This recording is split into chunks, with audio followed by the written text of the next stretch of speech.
Tonight what we do is we commemorate and we recognize people that were instrumental in the modeling and simulation industry, people that made definite, not just progress, but contributions that are long-lasting and essentially could be the bedrock of technology that went on to other technologies to grow out of it. For example, the video game inventor Ralph Baer.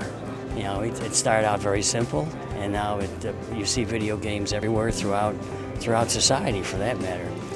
We're here to honor essentially key people in the history of modeling and simulation. And modeling and simulation is really important not only to Orlando and to this community, but to the whole world. And the people here that we're honoring have made huge contributions to modeling and simulation and contributed to the security of the world, like General Sullivan, as well as using simulation to entertain and make our lives more enjoyable, Ralph Baer. He'd be very pleased, very honored to be remembered by these people for his work, and he did a lot of things in military hardware and simulation, and of course the video games. We played with the first one of those back in the mid-'60s. He just was the right guy with the right mind in the right place at the right time. You know, a lot of people had technical knowledge, and other people might have the artistic end, and other people might have the military application end, but here was one guy who was able to bring all three of those components together in one mind. That's, I think, really what makes him so incredibly unique. I hear there's a huge community of school here now teaching kids computer simulations and stuff, and that's exactly what he was very interested in, making certain the next generation came up, appreciated the difficulties and rewards of building systems like these and how much you could accomplish with them and getting people to participate, young people. So to get this kind of recognition and get the word out there and to have the kind of schooling that goes on around here, be right up his alley. He'd be extremely pleased. I'm sure he is, somewhere.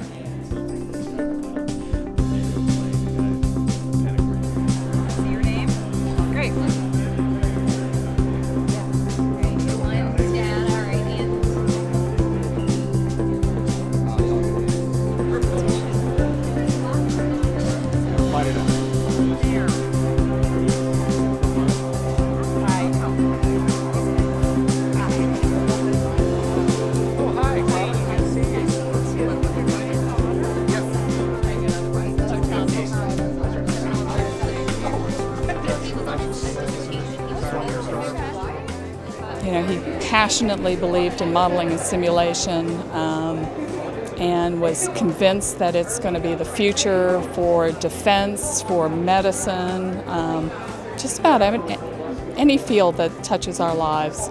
So he would be gratified, and he really liked working with all these people. So this is hard for us to do, but we appreciate the efforts, and it's a part of him that we really didn't know very well.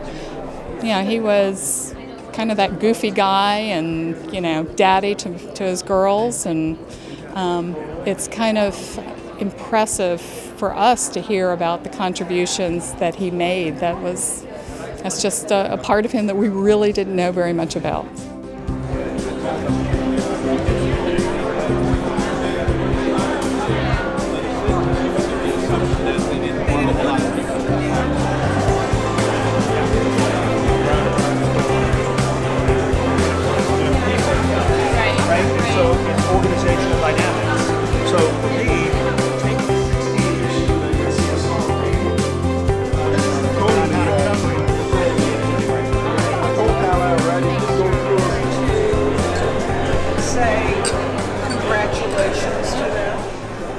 We couldn't have gone to the moon for that matter, if we didn't have simulation. I mean, you can't practice going to the moon by going to the moon. You know, you have to do something before you do that. And that's where we use simulation extensively. We want to thank them for what they've done, what their parents, their spouses have done over the years to further the modeling and simulation industry. And this is just one small token of appreciation that we can do for them.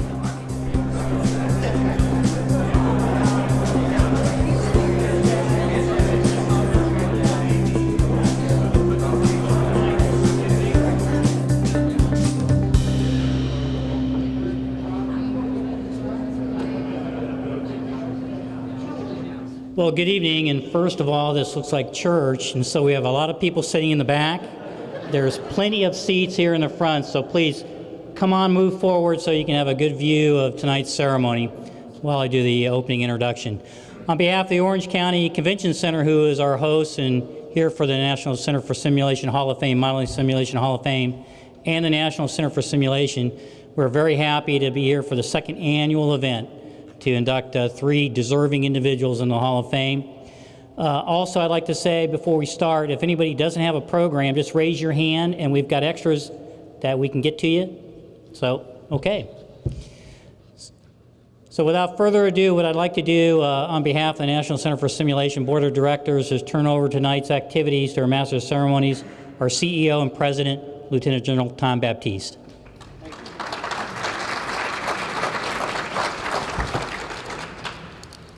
Thank you, Steve, and thank you, everyone, for joining us tonight.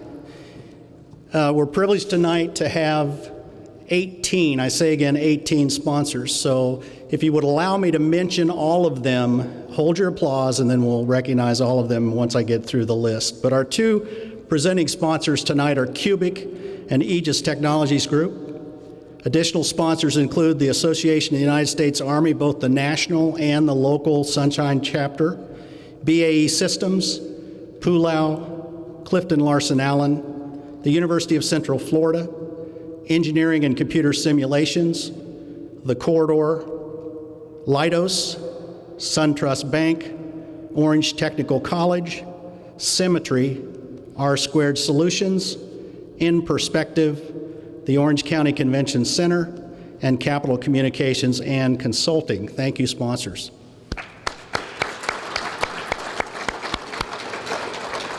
We also have a number of special guests that I'd like to recognize. I'd hoped that the former Congressman Lou Fry would make it tonight, but his ride was ill and he was unable to make it. But Lou was a 2014 Hall of Fame inductee, and a big reason why NSA Orlando is still here in Orlando is because as a young congressman, he did not allow a more senior congressman to steal it and move it somewhere else. So he's the big reason why we have grown to become the epicenter of the world in simulation.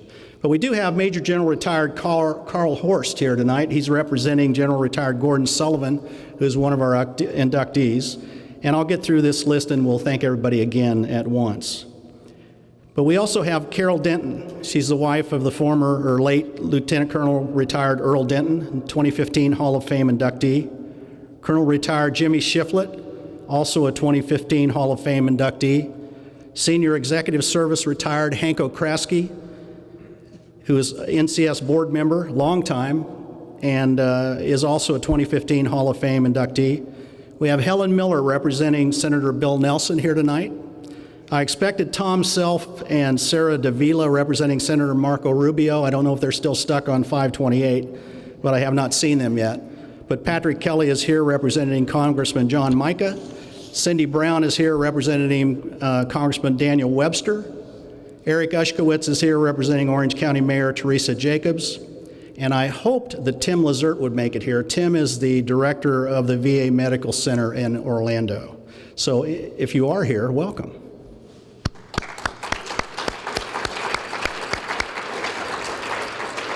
And then rounding out the introductions, we need to recognize the Team Orlando folks. Representing the Marines, Colonel Walt Yates, the Program Manager for Training Systems, U.S. Marine Corps.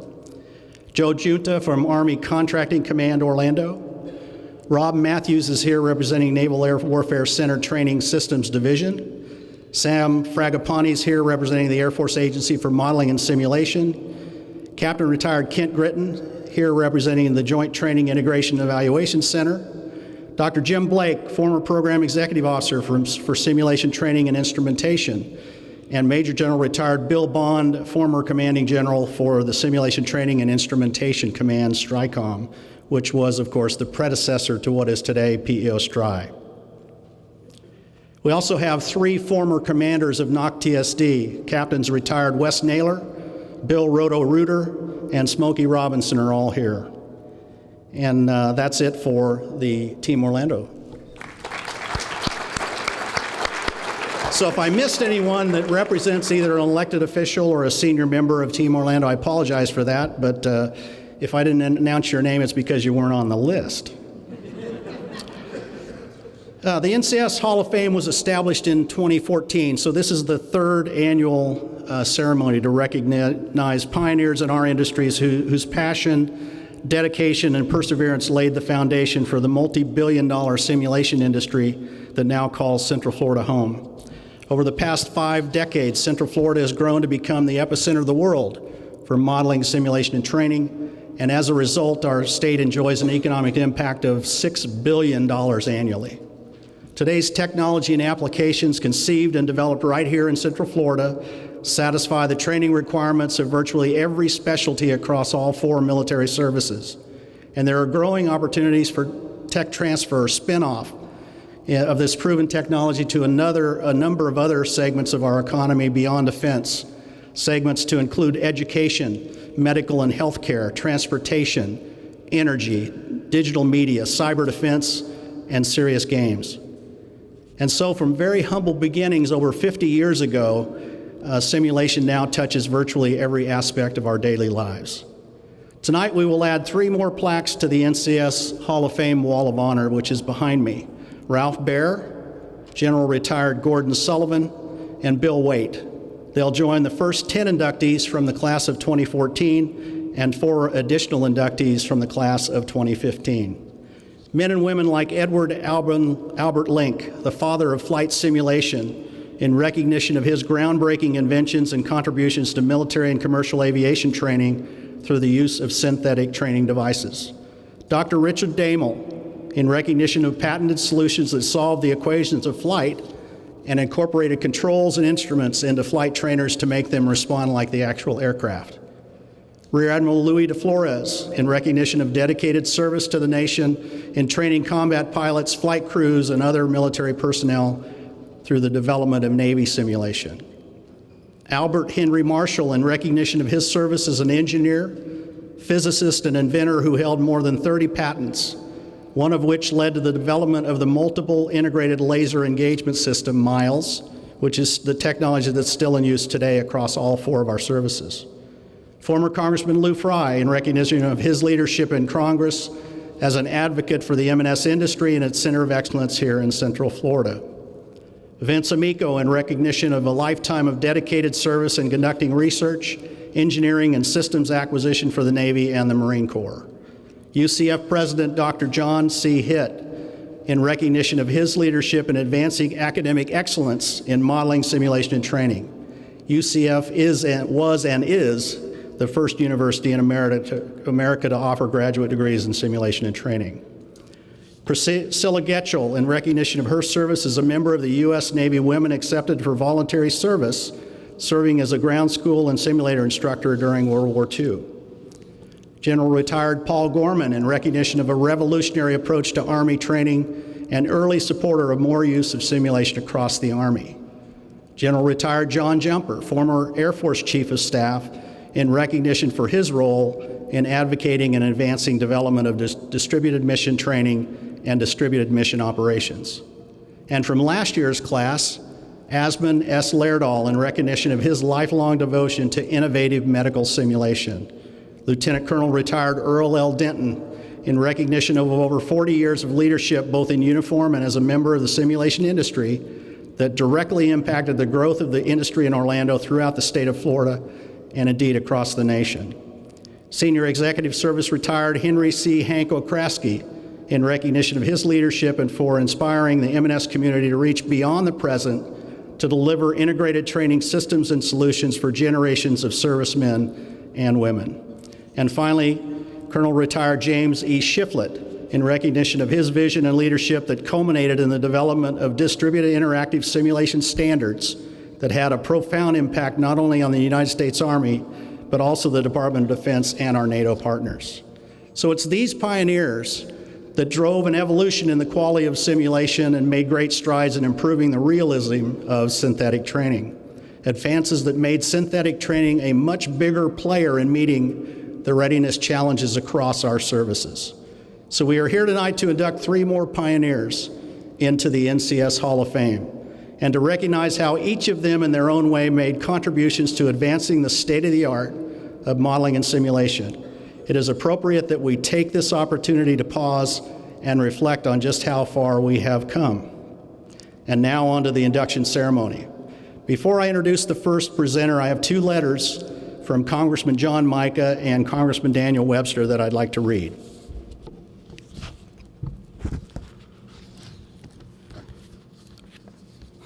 Addressed to myself, it says, "Dear Tom, as you gather to induct the 2016 class of the National Center for Simulation Hall of Fame, I'd like to offer my congratulations to General Gordon Sullivan, as well as to the families of Ralph Baer and William Waite. We recognize these individuals for their contributions to building a high-tech, multifaceted industry which not only adds billions to the Central Florida national economy, but also provides top-quality training to our nation's armed services and medical professionals. It is an honor to serve individuals such as these in the U.S. House of Representatives. Again, congratulations to the 2016 inductees to the National Center for Simulation Hall of Fame. With my warmest regards and best wishes, I remain sincerely John L. Mica, Member of Congress." Also addressed to me, dear Lieutenant General Baptiste, it is my pleasure to join you in acknowledging the Modeling, Simulation, and Training Hall of Fame 2016 inductees, Mr. Ralph Baer, General Gordon Sullivan, and Mr. William Waite. This distinguished recognition pays tribute to the creative inspiration, technical brilliance, and personal determination of these individuals. I'm honored to join the National Center for Simulation and recognize their influence in the realm of engineering, invention, and electronics. America is the land of opportunity where we are free to think big thoughts and aspire to great accomplishments. These men have worked hard, applied their knowledge, and achieved lofty goals. It is my privilege to highlight their success and recognize their contributions. Today, we honor the achievements of these inductees, commend them and their families, and acknowledge the impact that they have made. I am honored to join you in this recognition as I serve Central Florida and represent you in the United States House of Representatives. Your servant, Daniel Webster. So, with that, let me introduce our first presenter. Please welcome Hank Okraski. He's an NCS board member, and he's a 2015 Hall of Fame inductee who will recognize our first inductee, Ralph Baer.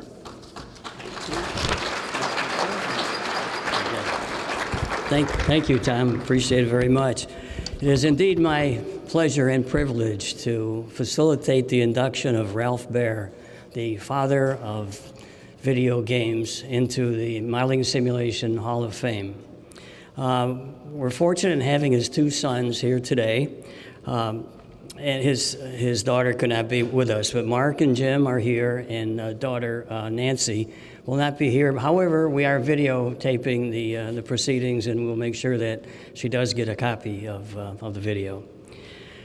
You can join me up here if you like, gentlemen. Ralph Baer's story actually is another chapter in the book of American Dreams. He came to the United States in 1938 when the immigrant population was less than 5%, and he went on to become a naturalized citizen. He graduated from radio technician school in 1940, serving in the U.S. Army during World War II. He was trained in military intelligence at Fort Ritchie, Maryland. And while in the service, he was a part of a specialized group that traveled throughout Europe, collecting over 10 tons of small arms. And this specialized group trained military officers and enlisted personnel in the various aspects of the small arms that were being used in Europe at that time. Under the GI Bill, he went on to graduate with a Bachelor of Science degree in television engineering. Ralph joined defense contractor Sanders Associates in 1956. The company was later to become BAE, and Ralph stayed with them until his retirement in 1987. With just $2,500 and the help of 2 other engineers, he developed the first commercial gaming unit for Sanders. And you can imagine the feelings of the other engineers when they looked back in the skunk works and saw this man playing games on television sets while they were busy trying to crank out products, how that went over. It was a really out-of-the-box incentive that he had, and he was a very innovative thinker, for that matter, an inventor. And his invention was to become the foundation for gaming and virtual technologies used by the military and widespread use through our society today. Ralph was married, had 3 children and 4 grandchildren. He's an incredible immigrant American success story and an inspiration to all. Ralph passed away in December of 2014. Now, at this time, I'd like to read the inscription on the plaque that you see here up to the left, your left.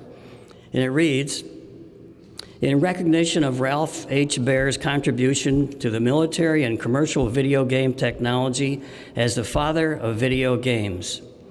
His 50-year career in this area included developing foundational gaming technology leading to military capability advancements.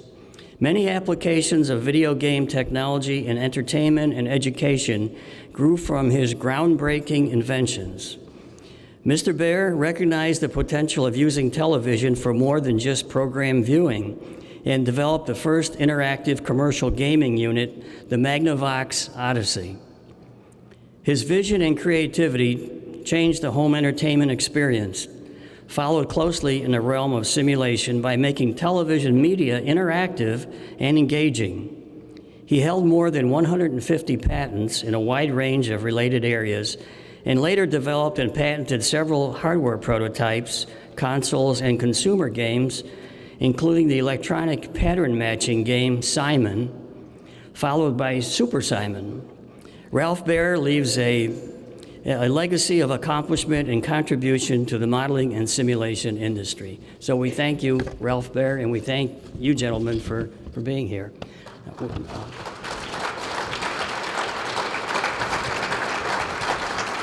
As a token of this event and the achievements of your dad, we want to present you with this Hall of Fame Eagle that you will probably have shared visitation privileges now, or maybe try shared visitation privilege. It is a real fine piece of work. Thank you so much. Okay. Thank you. Congratulations. Congratulations. And now Mark, I believe Mark and Jim, and Mark's going to say a few words. Just a few. Thank you very much. Want to hold that? The first thing I want to do is to thank Hank, Lieutenant General, for your generosity of spirit, your recognition of our dad. It brings an enormous amount of pride and comfort to receive these sorts of awards and to be. I'm a poor shadow of the old man. I'll be frank right now, okay? But as a stand-in, I'll have to do. If anybody can bring him here, believe me, you have my permission. I wish you would. And by the way, he's the technical one, I'm the lawyer, so I'll try to keep these comments short. Lawyers are not known for their brevity, but if you have any technical questions, please direct it at my brother Jim. But I do want to thank everybody at the National Center for Simulation for this award. It's important. You know, my dad received a lot of recognition toward the end of his life, and obviously now posthumously, and it really meant a lot to him, and it means a lot to our family that he would be recognized as such. As I was discussing a little bit earlier, and I will try to make this quite brief, he brought a very unique perspective to his work and to what he did. And he was able to combine artistry, technical knowledge, and personal experience. Having been a GI in the Second World War and having worked with armaments quite extensively, small arms, he had that in the back of his head. And yet at the same time, he worked in radio and television there after the war and had that creative spark to think outside the proverbial box in new ways to create new things. My takeaway from this, and my brother's might be a little bit different, mine's better, would be that you never know where things are going to end up. I mean, look at what happened here, or has happened here. The University of Central Florida, the National Center for Simulation, this entire industry and all that interaction, not just here, but worldwide. I read a statistic fairly recently that the video games industry and video game applications dwarf entertainment by probably 10 or more to 1, certainly by an enormous number. And who would know that back in 1966 when our dad was sitting around at a bus station writing down his ideas for making an interactive television system. In fact, he called it originally participatory television, which gives you an idea of how long ago and far away that was. He wanted to participate with the television. And then he tried to sell it to cable companies and so on. I won't bore you with too many of the details. But the takeaway for me in any event is look where we end up. I mean, how I got up here in front of you folks is beyond me, and I'm sure when I'm done you'll wonder the same thing. But it's incredible where we end up if we persevere, we take our ideas, we apply those ideas, and we move in a positive direction. Not that I could ever emulate anything that he did. I think actually my brother could. If he could speak as well as me, he would be our dad. But I don't think that he can. In any event, I really do want to thank everybody involved. Lieutenant General Hank, thank you very much for your time. Thank you very much for your attention. It brings a lot of comfort. It was really upsetting to the family when Dad passed. One of the blessings of having somebody move into their 90s is that they're with you for a long time. But the flip side of that coin is they're around for so long, you sort of expect them to be there forever. And of course, that doesn't happen, and it didn't happen in this case. It's a shame that he couldn't have been here just 18 months longer so he could be here today, or at least be live streaming it up here. But like I said, you'll have to do with me. So from the bottom of my heart, and do you have anything you wanted to add to that? Well, I could add something. Okay, he's going to add something. Remember, he's the technician. So. No. But General Batiste said that the mission of this organization is to get the word out about simulation and the contributions, and particularly with the conjunction with Florida, University of Central Florida. It's very important to my father to pass on these things, to make certain they were known, and to pass on the next generation, inspire students to participate, that it isn't all going to law school or business school or trying to art school, and that the importance of building these type of tools for our nation and our country and the world. And he'd be really pleased to be honored by this group who's working on that mission full time. And actually, he must have been reading over my shoulder because those were in my notes, which I didn't get to. The idea of moving on and getting the next generation. But let me leave you with some of his own words from his own. He wrote different paragraphs about different phases of his life. And what he said was this, and you got to understand, he is working in the Skunk Works, and it's a defense contractor. And if you YouTube Harrison Bear, you'll see this 1968, 1969 black and white movie of the two of them playing on games. And his famous quote, which we've repeated in his labs now in the Smithsonian, says, "Here we are playing games, we ought to be working," right? And it's a charming phrase because it's really not games. It turned into so much more than that. But in any event, he wrote, "Both my technician, Bill Harrison, and I spent a lot of time and the company's money to build interactive cable demonstration hardware. Fortunately, it eventually bore fruit."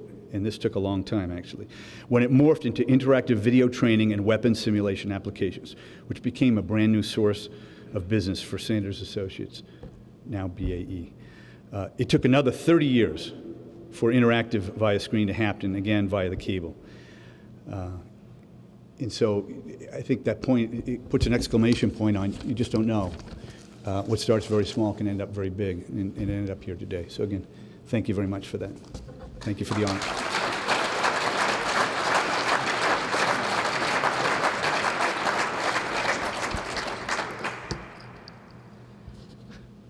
All right, next let me welcome Mary Trier. She's the President and CEO of Capital Communications and Consulting, and she's also the Treasurer of the NCS Board of Directors, and she will recognize General Retired Gordon R. Sullivan.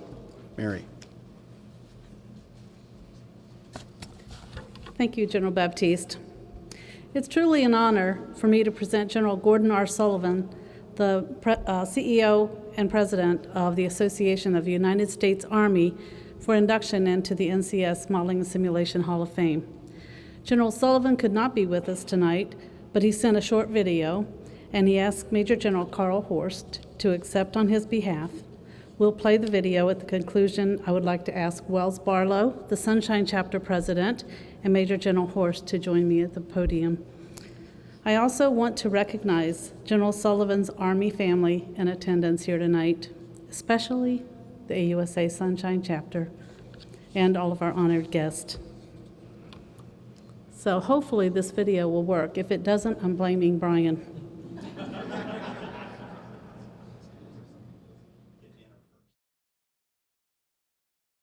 Hello, folks. I am honored to be the recipient of the National Center for Simulations award this year, and I'm sorry that I can't be with you due to a previous engagement in Europe. A particular note, I want to acknowledge Orange County Mayor Teresa Jacobs. Thanks for your support. And I know that given the size of the simulation community in Orlando, that your support is certainly appreciated. I think it's a two-way street on that one, since the simulation industry, I can't imagine what the number, but $6 billion is the number I have. That's an annual number, and that is a huge number given what I think was the number back in the early 90s or late 80s when I started getting in the simulation business in the Army. So, Madam Mayor, thanks a lot for your support. We appreciate it. Now, I know that my AUSA Sunshine Chapter is present for duty there, and many of them, of course, are members and longtime members, and to those who participated in nominating me and also participated when I was on active duty as some of the worker bees who made this possible, this award possible. I want to thank them for, number one, being so talented and so willing to give of their time and knowledge as we struggled in the early days with simulation. And to talk about a synthetic theater of war exercise that we all worked on in Europe and back in Washington in the mid-90s.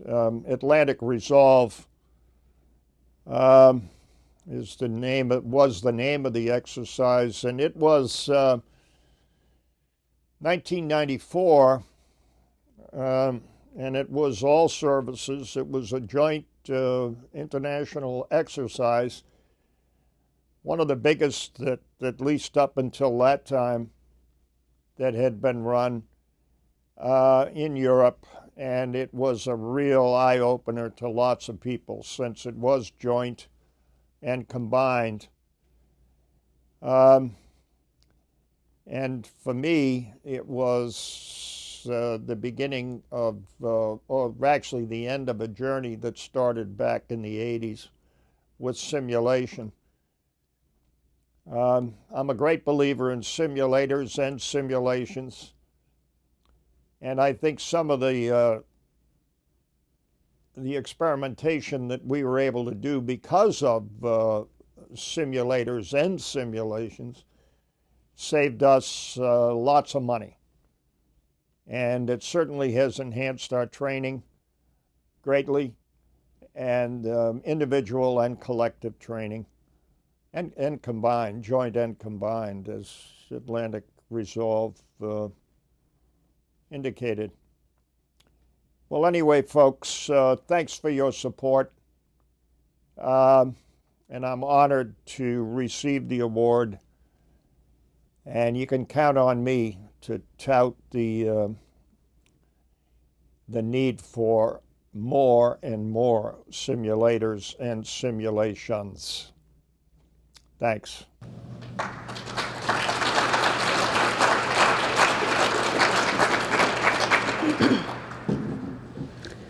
So it was February 1992, right here in Orlando, at the AUSA Winter Symposium, that General Gordon Sullivan spoke to the need to redesign the Army post-Cold War and Desert Storm. The time period was much like it is today: shrinking budgets, smaller Army, and the need to reset our equipment and training. General Sullivan was Chief of Staff of the Army at the time and leader of the best Army in the world. He's a visionary, a historian, and he was not afraid to use technology to help us get to the next level faster. He envisioned simulation as an enabler to achieve an accelerated acquisition cycle, and he recognized the role it could play in designing the Army of the 21st century. From concept to production, from the foxhole to industrial base. General Sullivan committed the funds and the leadership to do the things smarter, faster, and better. He revealed at the conference the plan to use a modern-day Louisiana maneuvers patterned after the 1941 live simulation exercise that was commissioned by General George C. Marshall, involving over 400,000 troops, to evaluate the Army doctrine, training, and logistics pre-World War II. Using this simulation as an exercise as a guide, General Sullivan put simulation to work in many innovative ways. During his time as Chief of Staff of the Army, and for a short time, Acting Secretary of the Army, simulation became a priority, and it had a huge impact on us here in Orlando. The Army created STRICOM, the Simulation, Training, and Instrumentation Command, a major subordinate command led by a general officer. This office is now called PEO STRI, as General Baptiste mentioned earlier. Lieutenant Colonel Jan Drabzik led our participation in the concept to production demonstration and in the exercises such as the synthetic theater of war that General Sullivan spoke about in his video. General Sullivan's leadership provided the path for partners like past Hall of Fame recipients General Paul Gorman and Colonel Jim Shiflett, who demonstrated the power of network simulation as they began building the close combat tactical trainer, an over $1 billion program. And General Sullivan's leadership also gave way for expanding the simulations in the live domain, such as those used at our nation's combat training centers, dovetailing with the leadership and support of another Hall of Famer, one that I'll always hold dear in my heart, Lieutenant Colonel Earl Denton. Many of our local companies here tonight that are represented worked on these and many other projects during General Sullivan's time as Chief of Staff of the Army.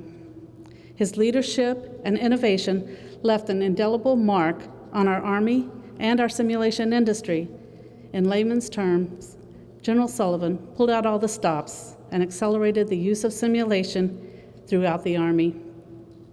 Over the years, I've admired this great American patriot, and I'm truly honored to call him a friend, and it gives me great pleasure to present him on behalf of the entire board of the National Center for Simulation as an inductee into the Modeling and Simulation Hall of Fame.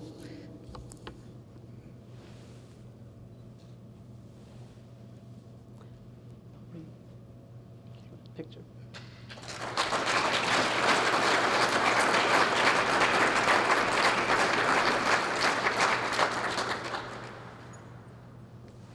And now I'd like to invite Wells Barlow to speak for a moment. Thank you, Mary. I got drafted a little bit to kind of talk about what General Sullivan did after he retired. Now, as a young lieutenant colonel, my penance for having a great tour in Hawaii was to go serve in the Pentagon and the Army Secretariat staff. In fact, it was at the same time that General Horst was there working for General Sullivan. I was down on the first floor in what used to be called the DIS C4, now the CIO G6. And I had the auspicious pleasure to go up and brief the staff on a regular basis about programs that were of importance to the CIO G6, but no one else could care about. And so it never ceased to amaze me that whenever I had a chance to interact with General Sullivan, the one thing that came close to my heart was the fact that he always thought about it in terms of what does it do for the soldier. And then when he retired and tried to work a little bit for a short period of time, I think maybe less than a year in industry, decided that wasn't what he wanted to do. He really wanted to work with soldiers or work for soldiers. So that's when he joined AUSA. And I've had the opportunity, as many of the folks in the audience here who are members of the Sunshine Chapter, perhaps other chapters, but I've had the pleasure to work with General Sullivan in his capacity as the CEO of AUSA for over a decade. And I can tell you that every time we meet with him, he always starts with, what is it we can do for soldiers?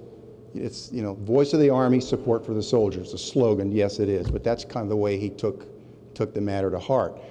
And I will tell you, from our perspective here in this community, the Sunshine Chapter and the simulation community here probably hosted General Sullivan more than just about any other chapter, except maybe Huntsville, because that's now where they have the Winter Symposium. And the first thing he wanted to do whenever he came down here is he wanted to see what this community was doing for soldiers. And so we'd take him to the Science and Technology Center, we'd take him down to Lockheed Martin or to Cubic or any of the companies that had products that were available for demonstration to see what it was that they were doing for soldiers.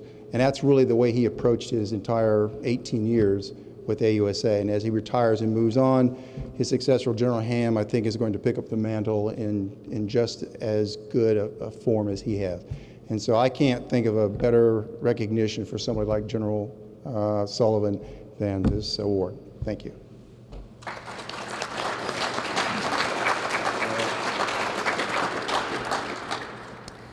So let me read General Sullivan's plaque for you.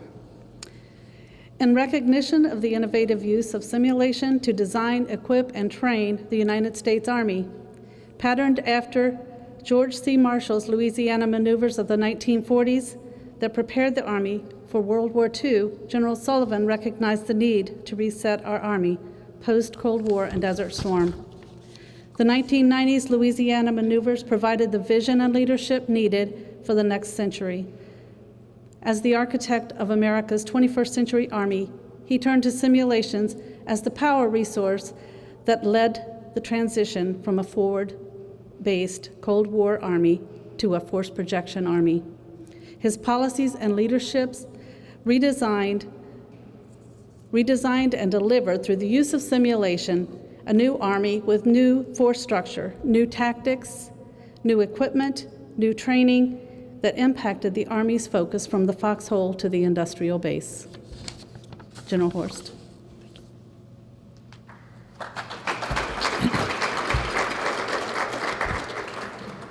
Well, good evening, ladies and gentlemen. It's a distinct honor and privilege to be in Orlando here this evening to represent General Sullivan as you induct him into the National Center for Simulation Hall of Fame. Several of you asked me during the cocktail hour, how did I come to know General Sullivan? And I will tell you that I had the most unique and fascinating job of any major in the United States Army from 1992 to 1994. I was General Sullivan's aide-de-camp during the middle 2 years of his tenure as the 32nd Chief of Staff of our Army. I literally and figuratively walked in the shadow of Gordon Sullivan. And allow me to share some personal insights and observations of General Sullivan, the soldier, the statesman, the historian, and the human being. In my very candid and humble assessment of General Sullivan, I would tell you he operated on an intellectual plane equaled by no one. His ability to conceptualize and visualize the requirements of an army, our army, his army, was at times extraordinary beyond mortal comprehension. Being the consummate historian that he was, his study and appreciation of history was the cornerstone of not only what he thought, but how he thought. As a young major of limited experience and questionable cognitive capacity, I spent a lot of time in the shadow trying to understand what General Sullivan was driving our Army to achieve. Not until years later, as a more experienced senior officer, was I able to truly better understand what he intended to accomplish and how he was able to do it. A seminal point in my intellectual journey with General Sullivan was when he shared a conceptual way of thinking called the allegory of the eye. When I first heard it, I went to him in one of those quiet moments we shared together, and I said, "Come on, Chief, run this allegory of the eye thing past me one more time, because my infantryman's brain doesn't get it. So in typical Gordon Sullivan style, his patient, coaching, teaching, mentoring style, he shared the allegory of the eye in terms that even a simple grunt could understand. General Sullivan and I have stayed close through the years and have shared countless hours together discussing everything that two old soldiers might discuss. When we last spoke, he discussed this award and how surprised that he was that you, the National Center for Simulation, would honor him by inducting him into the Hall of Fame. He started quickly rattling off this and that about simulations and how significant he thought the body of work that you have undertaken was to the Army and to the Department of Defense. And so I said to him, as I frequently did, "Whoa, Chief, slow down. Slow down a minute and let me get a little bit of this." And he said, "I know you're of limited cognitive capacity, so I'm going to send you a note." What you should know about Gordon Sullivan is that when he talks in a steady stream of consciousness, he's enthused and he's passionate about what he's talking about. And when I finally got him to come up for air, he said, "Okay, I'm going to send you a note with a couple bullets to reflect on my thoughts." So here it came, GRS 4-star note, 4 pages, and were I to summarize and pick selected thoughts, I would lose the essence of Gordon Sullivan. So please indulge me as I share with this. They're not full pages, they're actually General Officer stationery, so they're small. It says, "Dear Carl, I'm honored you have agreed to represent me in Orlando and in turn accept this very prestigious award. Needless to say, I was quite surprised to learn a professional group of technicians, electronic artists, and military trainers thought enough of what we did in the early 90s to give me, as a representative of countless Army people, uniformed government civilians and contractors, what we did to further the art and science of simulation. As I reflect upon my involvement in this important facet of military science and art, I have come to this conclusion that for reasons that are unknown to me, I was assigned duties in a series of positions which brought me face to face with the promise of the microprocessor as a training competency enhancement tool for individual, crew, unit commands, Army through joint level. Upon arrival at Fort Knox as the Assistant Deputy Commandant of the Armor School, I came to be familiar with SimNet, netted processors created to simulate individual tanks. However, it was that, but much more. SimNet was the catalyst for many of the innovations, too many to recall. Following 2 trade-off duty assignments, the Armor School and the Command and General Staff College, it was apparent that there was a revolution in training in the making. A revolution in experimentation was now happening around us. Who could have predicted a synthetic theater of war exercise conducted by U.S. UCOM, United States Army Europe, United States Air Forces Europe, and Naval Forces Europe would occur in 1994. Not only was it successful, but it spawned a number of other simulation games, not to mention the spin-off concept of live virtual constructive training, which remains a sharp tool for senior commanders to use as a sophisticated leader development exercise tool for but a fraction of the cost of live training. One of the challenges that we did not overcome was the ability to create an emulator of a subordinate command driven by artificial intelligence. Thus, in most exercises, manpower was mandatory.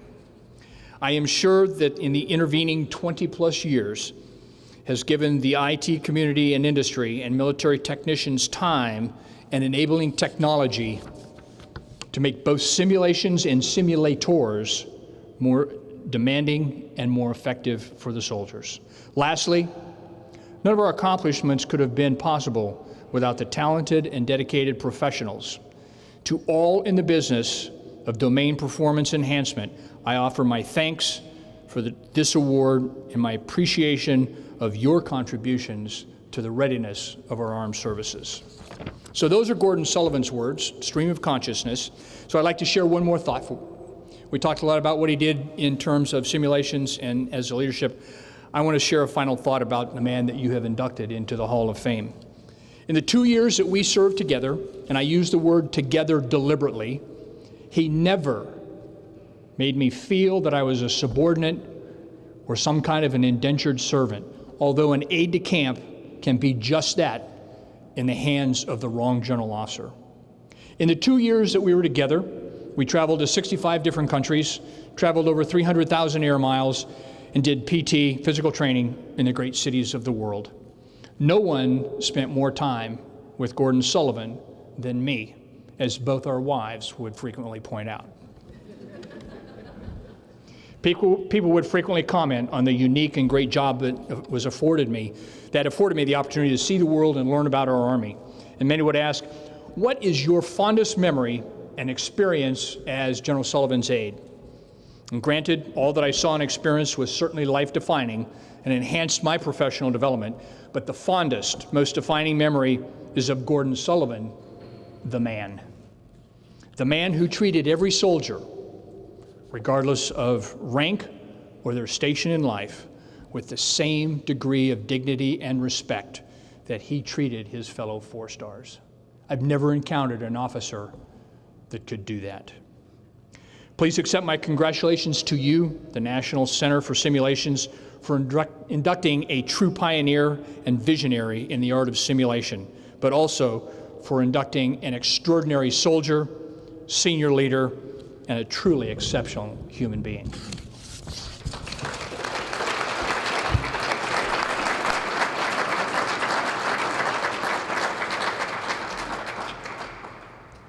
And finally, let me introduce Brian Holmes. He's a Vice President for Aegis Technologies Group here in Orlando, and he's also the Vice Chair of the National Center for Simulation Hall of Fame to recognize William Bill Waite.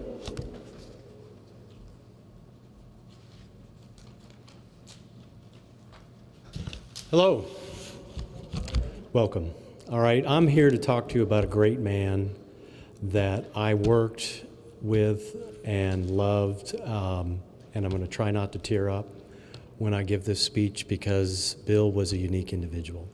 So I'm honored to be here to introduce our next inductee, William Bill Waite, a co-founder of the Aegis Technologies Group in Huntsville, Alabama, who's being inducted tonight posthumously.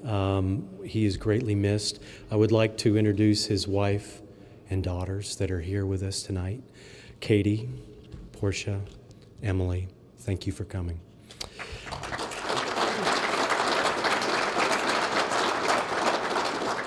I don't have a long introduction because I'm going to let Katie and Steve Hill, our co-founder of Aegis Technologies, talk to you about the love they had for Bill Waite, as we all have in the community. That anybody that worked with Bill knows Bill was a unique individual. Bill was passionate.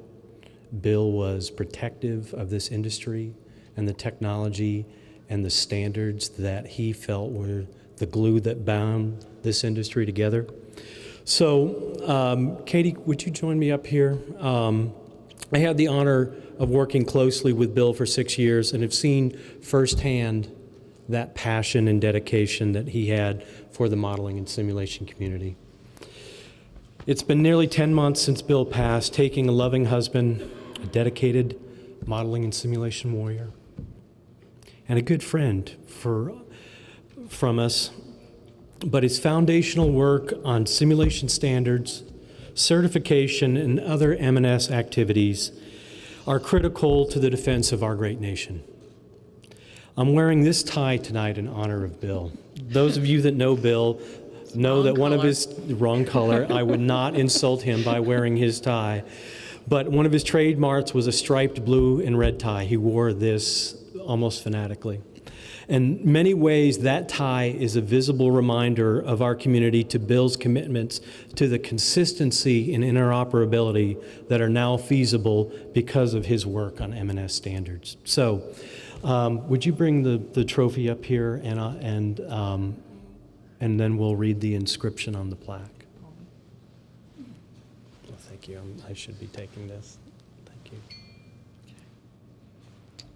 So the plaque says William Waite, in recognition of William Bill Waite's many contributions to the modeling and simulation community, workforce, and industry and market.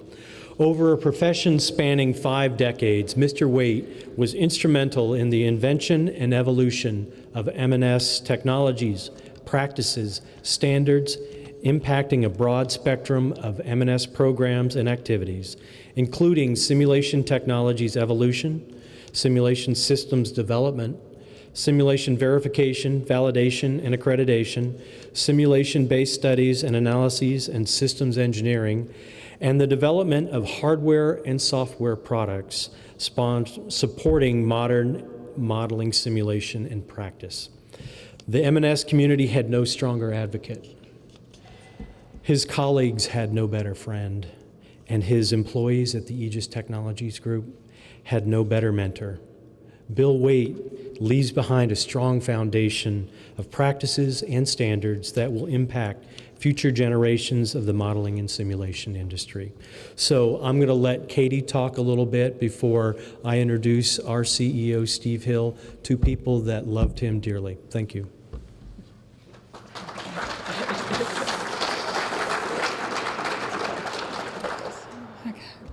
I want to thank the National Center for Simulation for this honor you're bestowing on Bill.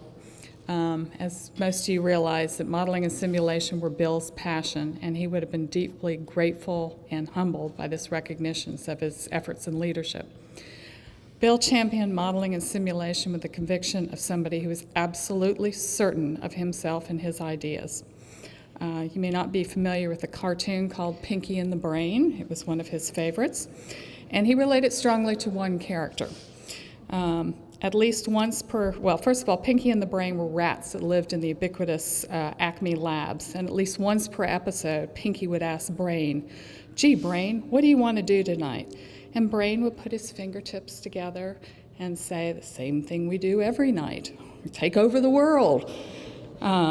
And you can guess which character Bill related to. He wanted to take over the world for simulation and modeling. He was completely convinced of the importance of modeling and simulation to all aspects of our lives, not just defense, but medical, infrastructure, and countless other areas. He was determined to lead, in some cases pull, our leadership along with him. Like most people, Bill had secrets, which are those parts of ourselves that we only show to some people sometimes. Bill's secret from me, and perhaps his family, was how important he was to this industry. I have been absolutely overwhelmed with the tributes and comments about his professional life, and from you, the leaders in the world of modeling and simulation. I really had no idea of his impact. The secret me may have kept from you is his caring side. The Bill that I knew cared deeply about people, adored his family, and had a soft spot for children and animals, and in fact preferred children and animals to most adult human population. He was driven, could be outspoken, even brusque, because he was absolutely convinced that his way was the only logical way to do things. But he would agonize for days when he felt he had spoken harshly or possibly offended someone. He never acknowledged that everybody knew he was a soft touch. His children certainly figured that out early on, as most children do. He was insanely trusting, never lied, perhaps even when he should, such as when people would call asking him for his bank account information, which he willingly gave them, because the guy just wanted to confirm some details.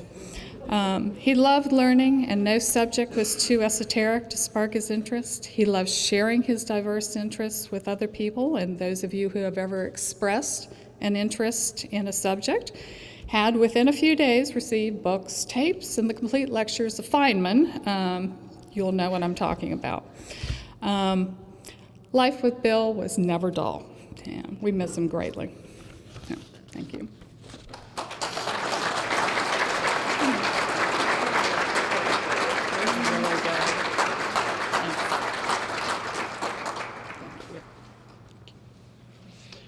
All right, I'd like to ask Bill's co-founder of the Aegis Technologies Group, Mr. Steve Hill, to come up and tell us about his relationship with Bill and over 27 years of working and what that friendship meant to both Steve and to Aegis Technologies. Thank you so much. It's an honor and a great pleasure to be here on behalf of Bill and the Aegis Technologies Group on the induction to this prestigious National Center for Simulation Hall of Fame. As Katie just well outlined, Bill was extremely passionate about modeling and simulation. Many of you in the crowd that know him knew that, and for me, Bill was my mentor in modeling and simulation, business partner for over 26 years, and friend. And so I wanted to outline some of the things that Bill had accomplished, especially in modeling and simulation technically. Bill Waite was a true pioneer in modeling and simulation. His 45-plus year career spans the decades where modeling and simulation came of age. Bill was instrumental and personally led many initiatives in this technology advancement. He spent a majority of the last 25 years working to raise the national and international awareness and power of modeling and simulation technology. He worked diligently to transform the industry's ability to collaborate and communicate through the establishment of industry forums such as the Alabama Modeling and Simulation Council, the Virginia Modeling and Simulation Partnership. He took this concept to a national and international scale, birthing and supporting the full implementation of both the National Modeling and Simulation Coalition and the International Sim Summit Roundtable. He twice led the Society for Modeling and Simulation International, SCS, as chairman of the board of directors, and served twice as the executive committee of the Simulation Interoperability Standards Organization, CISO.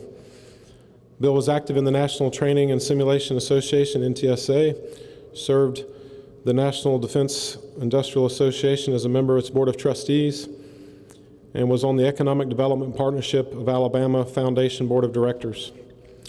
Bill was instrumental in supporting Congressman Randy Forbes in the Congressional Modeling and Simulation Caucus in establishing House Resolution 487, recognizing modeling and simulation as a national critical technology.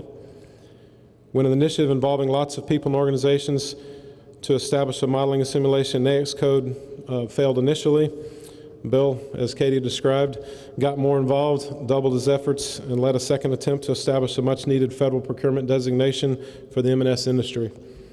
Bill was impassioned about modeling and simulation education and was an influential active member of the Modeling and Simulation Professional Certification Commission, which established the concepts, protocols, testing, and training for the Certified Modeling and Simulation Professional Program. This is our industry's highest certification, comparable to becoming a CPA in accounting industry as an example.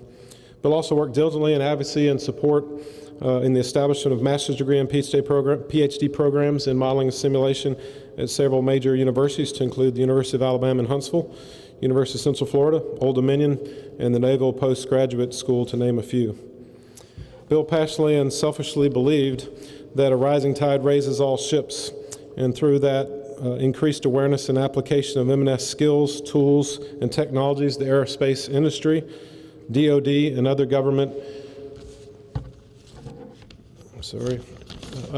agencies, commercial industries, and ultimately mankind would greatly benefit, not only saving time, money, and resources, but also accomplishing many things that previously could not have been done. Most importantly, Bill was extremely passionate and committed to building Aegis Technologies, always striving for us to be a true international leader in modeling and simulation technology, services, products, and training. Aegis Technology is clearly the legacy for which, outside of his family, but for which Aegis technically and professionally he's the most proud of. Bill was the most knowledgeable and skilled person I've ever known in system engineering, as a system architect, and certainly in modeling and simulation, the passion of his life's work. He was a man of tremendous intellect, drive, and determination. Bill always amazed me that to this day he could tell you anything that he'd ever worked on, all the way back to the days when he first came to Huntsville working on Skylab in the early 1970s. He literally could tell you everything he had ever done and remembered all of it. It was absolutely amazing. And from that, he built a foundation that he could continue to apply that, mentor and train me and many others. By all accounts, to everyone who knows him, it was very evident Bill was a loving husband, a great father, a good friend to many, both in the aerospace and defense industry, simply a truly exceptional person. Bill truly valued people, as Katie talked about. He was very loved at Aegis. He was very invested in our people and their training, in mentoring them and making them special and better at what they do. All of us knew and personally well experienced Bill's continual growth as a person who deeply cared about people, their professional growth and opportunities, their well-being, and their lives both at Aegis and at home. Bill has been and will continue to be profoundly missed by the Aegis family, and by the many, many people he worked with, influenced, and collaborated with over several decades of success. Bill's family and everyone associated with Aegis Technologies is extremely grateful to the National Center for Simulation. And Tom, thank you for honoring him as an inductee into the Modeling and Simulation Hall of Fame. Clearly, Bill's M&S legacy will have a lasting impact for many decades to come. Thank you.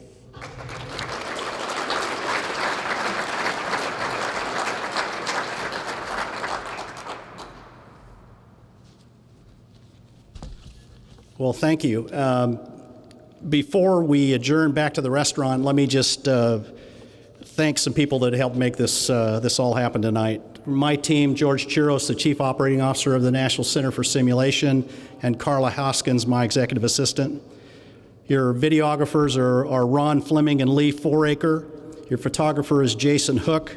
And the volunteers that really did the work were Sophia Chiros, Christina Dow, Jessica Dukes, Dolly Glass, Dr. Alicia Hayes, Lisa Painter, Jennifer Mimosa, Laura Stevenson, Carolyn Clayton, and Jessica Moore. Thank you, everybody.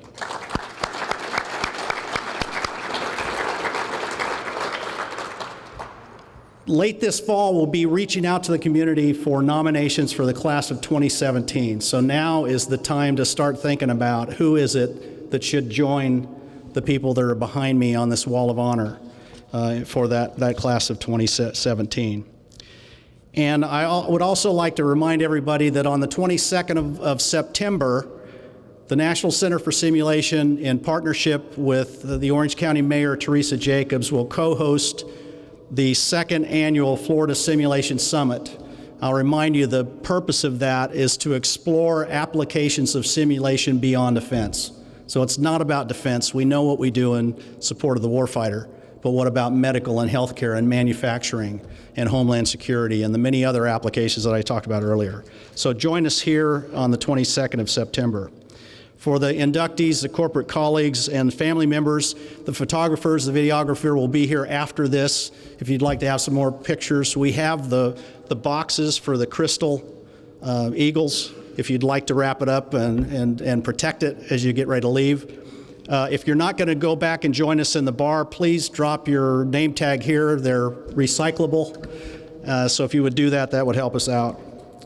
And I'd like to thank everybody again for joining us tonight. It was a great ceremony. Thank you to my board members who stood up and recognized the inductees, to all their colleagues and the family members who joined us today to say things that needed to be said about pioneers that have driven a fantastic evolution and growth in the modeling simulation training industry. Thank you very much.